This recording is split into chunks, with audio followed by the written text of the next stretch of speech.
Good afternoon, everybody, and welcome back to the channel. So, this is day 3 of planting corn, and Dad's recoil starter over the weekend broke, and I ordered one off Amazon real quick, but the wrong one came. It wasn't for this engine, which I think this little engine's like a knockoff of a Honda or something like that. A little aftermarket deal. It kind of looks like Honda parts. But anyways, I had another pump of mine that I used for my little sluice box for prospecting gold. I went and stole the recoil off of it, just to get Dad going again. He's been wrapping a string around it, and that's kind of a pain in the butt. So I figured, well, I'll fix him up here real quick. So it is afternoon, by the way.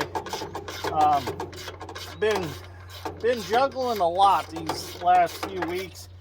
We're actually in the process of doing a large excavating project for a large fertilizer storage building at our local co-op here.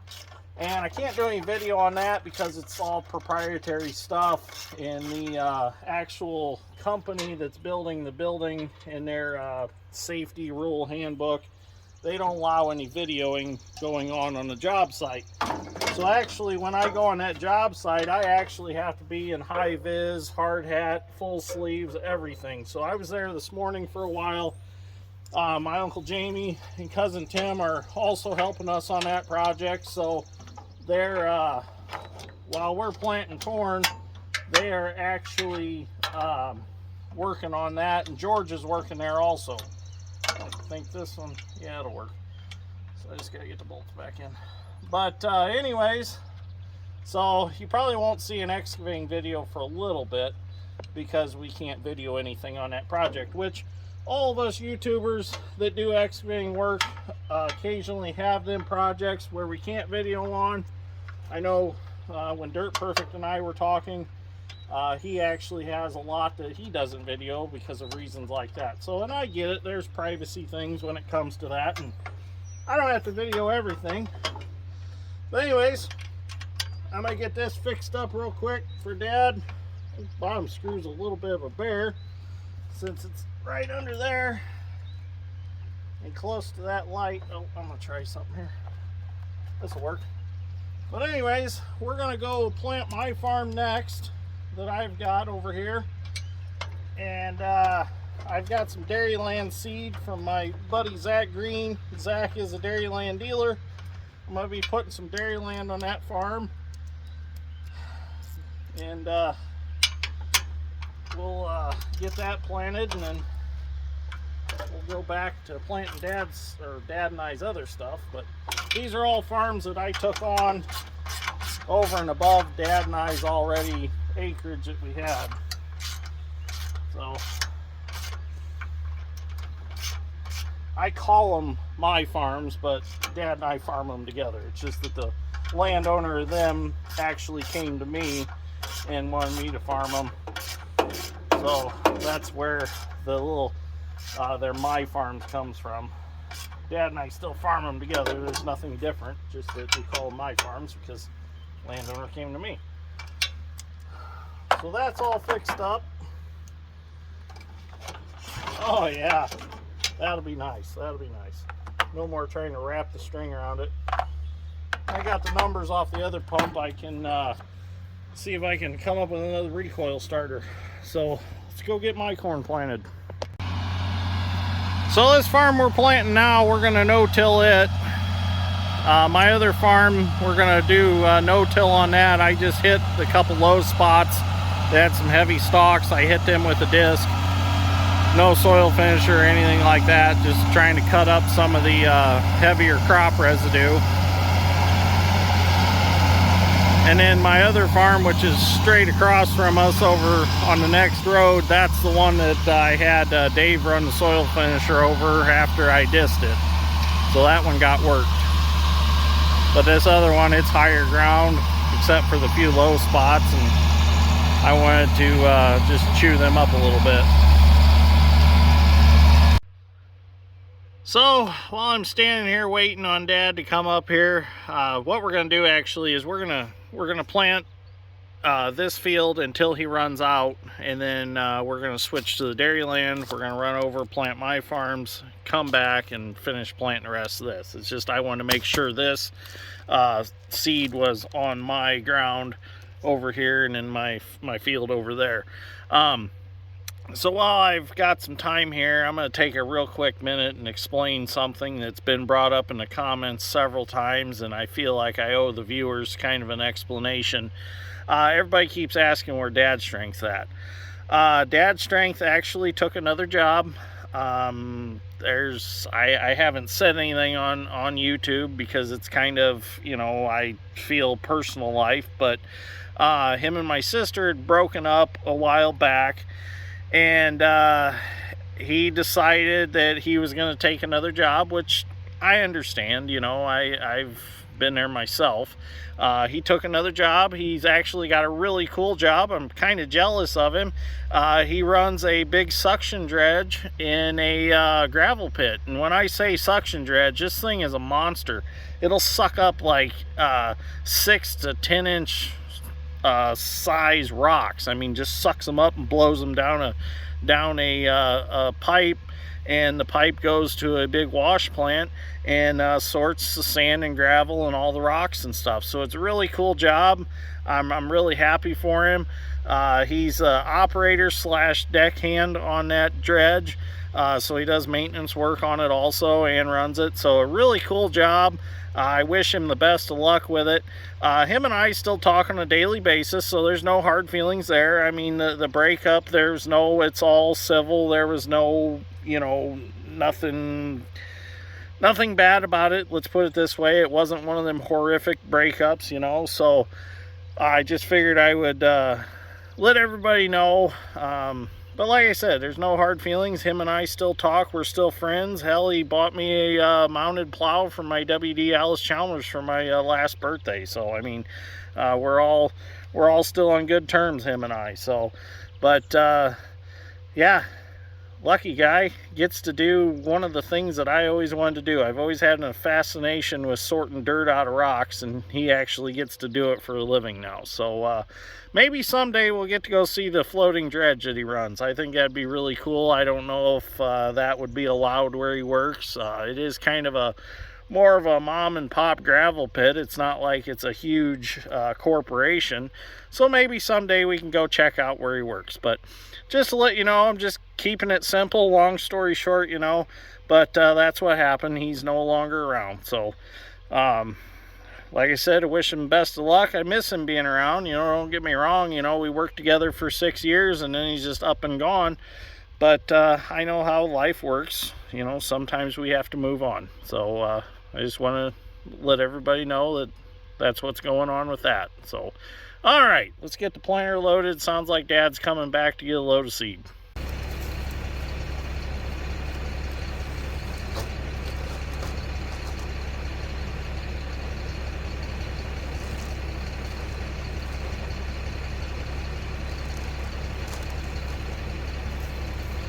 Dairyland going in the planter.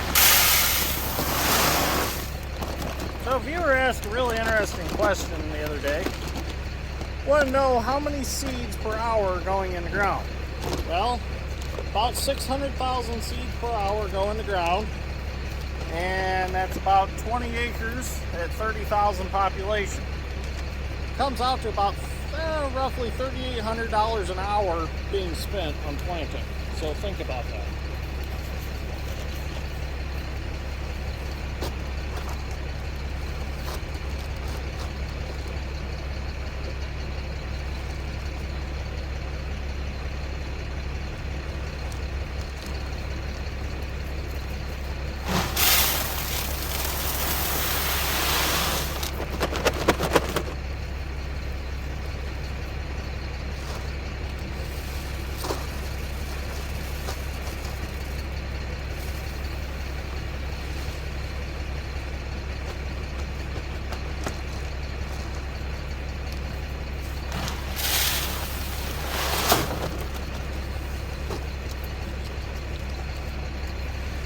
Well, time for some dust. Oh, I'm talking to myself.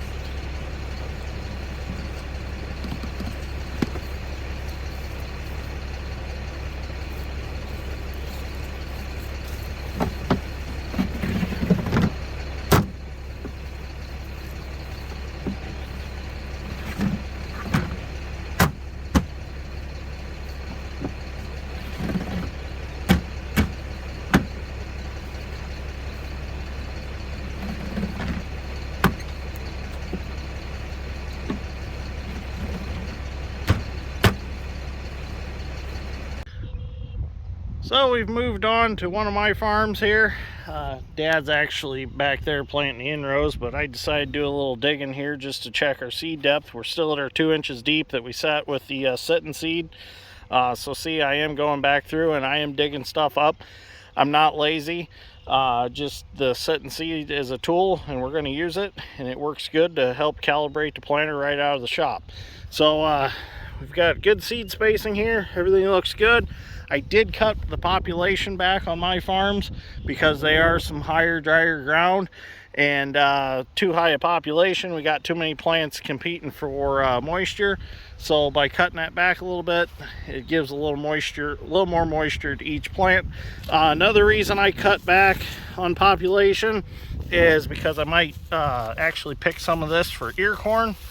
And if you have a lower population, you'll grow larger ears because they're not competing for nutrients. And the ear corn picker tends to like the larger ears more than it does the small ears that kind of go through the snap and rolls on it. The larger ears seem to jerk off the stalk easier and not shell so bad. So I like big ears for ear corn. So we'll get this planted, and then we're going to go to the farm that is tilled. But it all looks good. We're not running any row cleaners on this planter. We've got them. We actually bought 16 row cleaners when we bought them for the 12 row, so we have enough to do this planter after we strip them off the 12 row. But really, so far this year, we haven't seen a need for them. I mean, the disc openers are good and sharp. They're doing a beautiful job planting. This right here is our fertilizer trench, and then here's our 2 firming wheels. So everything looks good. Everything looks the way it should. So I'm happy with the way this planter's working. Dad really likes it too. So we'll get this planted and we'll head over to my other field.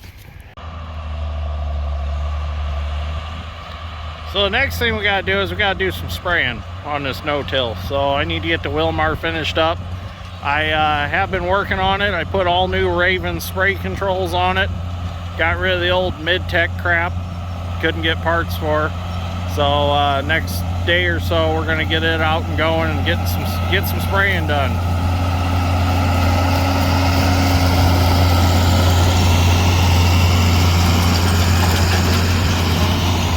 We've got 3 poly tanks we're going to set on the drop deck trailer and plumb them all together so we have water for the sprayer.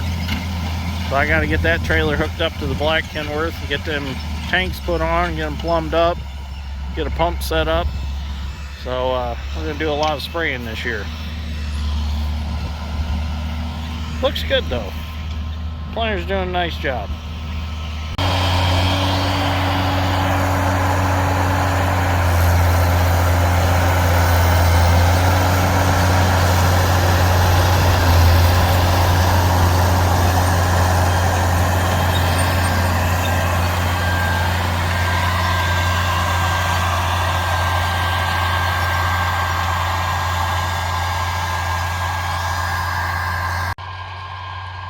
Something interesting on this farm, and we'll be able to watch it throughout the growing season, is we've got side-by-side comparison right now. We've got no-till over here and we've got tilled ground over here.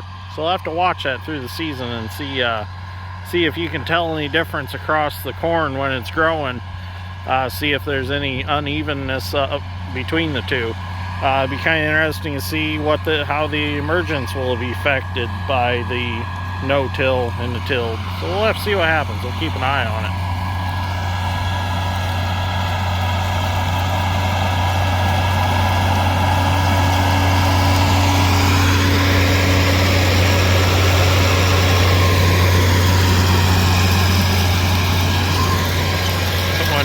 That one fertilizer disc opener was dragging a little bit of corn stalks.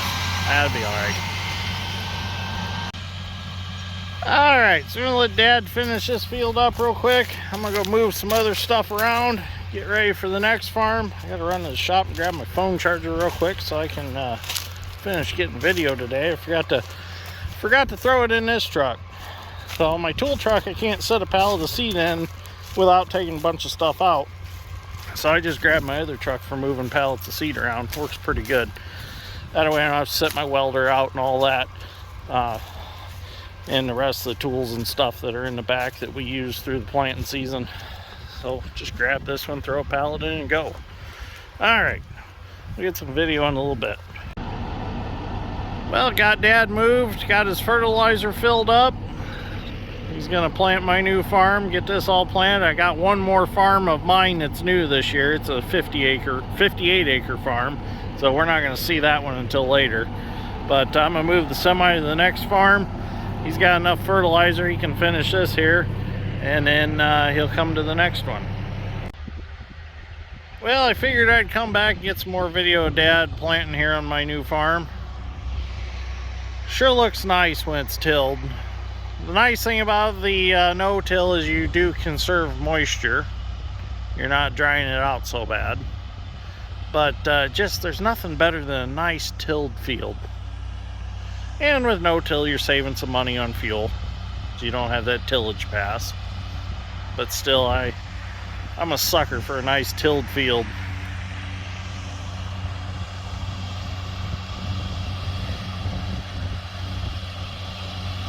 So George had a good day running a dump truck. They're ready for the aggregate piers to be put in there at the co-op job.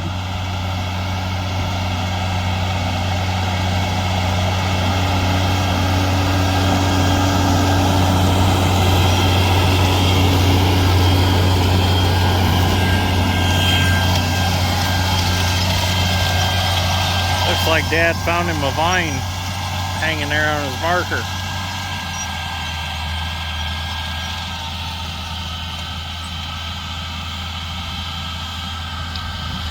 We're gonna figure out why that planter seems like it lifts a little slow. Even with the vacuum off, it still lifts a little slow. We're gonna find out if we can turn the flow up a little bit on the hydraulic pump on the 49.